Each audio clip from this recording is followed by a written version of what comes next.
Pemerintah Kota Makassar mengukuhkan 47 kepala UPT Puskesmas di Baruga, Anggi Mamiri, Jalan HI Saleh, Deng Tompo, Kecamatan Ujung Pandang, Rabu 17 Juli 2026. Mereka ditugaskan memimpin fasilitas layanan kesehatan tingkat pertama di berbagai wilayah Kota Makassar. Menariknya, dari total kepala puskesmas yang dilantik, terdapat 6 pejabat yang berasal dari profesi non-dokter.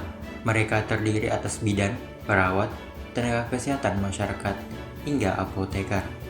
Kepala BKPSDMD Kota Makassar, Kamelia Tamrin Tantu menyebut, pengangkatan kepala puskesmas kali ini merupakan bagian dari komitmen Wali Kota Makassar untuk membuka kesempatan yang sama bagi seluruh tenaga kesehatan. Puskesmas untuk memastikan layanan kesehatan menjadi layanan dasar ini itu bisa menyelesaikan persoalan-persoalan masyarakat untuk memastikan ketersediaan tenaga kesehatan dan infrastruktur dan sarana kesehatan. Menurutnya, kebijakan tersebut sekaligus memberikan ruang karir yang lebih luas bagi aparatur sipil negara di sektor kesehatan.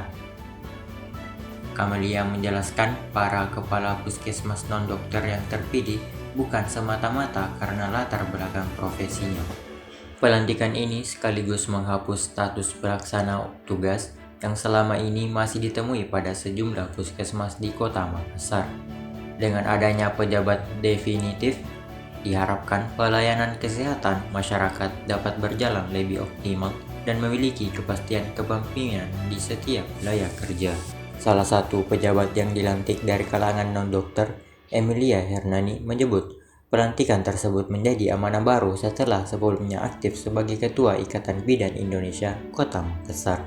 Mudah-mudahan tanggung jawab ini bisa saya sinergikan dengan baik, tentunya untuk keutamaan peningkatan kesehatan masyarakat di Kota Makassar. Ia menilai jabatan baru tersebut akan memperluas ruang pengabdian dalam mendukung program-program prioritas pemerintah Kota Makassar di bidang kesehatan.